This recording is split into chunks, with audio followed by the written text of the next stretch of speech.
पखो बरसां नए ॻोठ मां आशिकाने रसूल समें आशिकाने रसूल जेको आहे सो रैली कढी अचे पखो प्रेस क्लब अॻियां पहुता आहिनि। आशिकाने रसूल सां ॻाल्हि ॿोल कंदासीं त हो हिन ॾींहं खे कहिड़े नमूने सां मल्हाईंदा।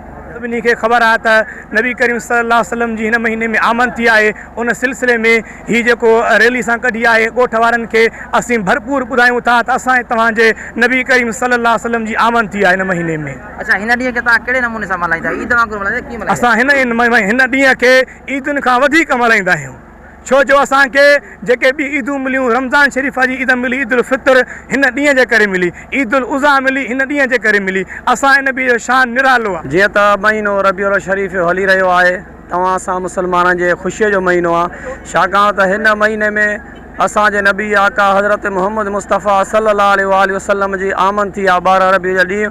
उन करे असां हिन सॼे महीने खे ख़ुशीअ सां मल्हाईंदा आहियूं। पर ॿी हिकु ख़बर हुजणु खपे त जेका फ्रांस में असांजे हुज़ूर सल्लल्लाहु अलैहि शान गुस्ताखी बेवद बि कई वई आहे, डेनमार्क में बि जेको आहे सो बेअदबी बि कई वई, उनजी असां मुसलमान सख़्तु लफ़्ज़नि में मुज़म्मत कयूं था। सभिनी दोस्तनि आशिकान रसूलनि खे लख लख मुबारकूं वाधायूं। हीअ सुहिणी महबूब सल्लल्लाहु अलैहि वसल्लम जी रैली आहे। अल्हम्दुलिल्लाह असां ख़ुशियुनि सां निकिरंदा आहियूं, ख़ुशी बाक़ाइदे मल्हाईंदा आहियूं। हर मोमिन खे ख़ुशी करणु खपे।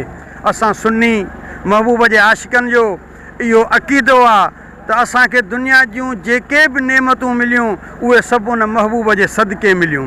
मिठापो जंहिंजो खाइबो आहे उन जा गुण बि ग़ाइबु आहिनि। असां उन पंहिंजे महबूब जे इन अल्लाह ताला जे तरफ़ां अज़ीम नेमत मिलण ते एॾा ख़ुशि थींदा आहियूं जो असांखे पंहिंजे बचनि जे ॼमण ते एॾी ख़ुशी न थींदी आहे। असांखे दुनिया जी ॿी कंहिं सादत मिलण ते एॾी ख़ुशी न थींदी आहे जेतिरी ख़ुशी असां पंहिंजे महबूब जे अचण ते कंदा आहियूं। ऐं 12 रबीउल अव्वल जो ॾिहाड़ो असां एॾो धाम ऐं धूम सां मल्हाईंदा आहियूं। ख़ुदा ॼाणे कंहिंखे का वसियत न हूंदी आहे, को ज़ुल्हज जी ईद ते कपिड़ा न वठी सघंदो आहे, को रमज़ान वारी ईद ते कपिड़ा न वठी सघंदो आहे, पर आशिक़ हिन 12 रबीउल अव्वल वारे ॾिहाड़े ते पंहिंजा नवां कपिड़ा वठंदो आहे, पंहिंजी नई चपल वठंदो आहे, पंहिंजे लाइ नई दस्तार वठंदो आहे, महबूब जे आमद जे ख़ुशीअ जा बेज लॻाईंदो आहे ऐं निर्वार थी अतर हणी उन महबूब जे ख़ुशी मल्हाइण जे लाइ सरेआम निकिरी पवंदो आहे। हिकु जो पंहिंजो कमु आहे, असां सुन्नियुनि जो आशिक़े रसूल जो इहो कमु आहे। सरकार जी सिफ़त बयानु कंदा आहियूं,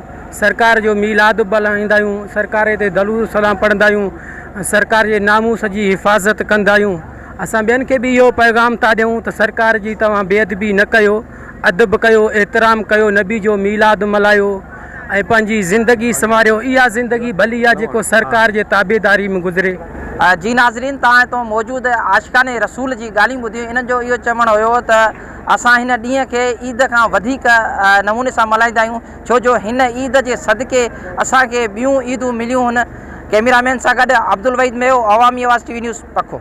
अवामी आवाज़ मीडिया ग्रुप जी वेबसाइट awamiawaz.pk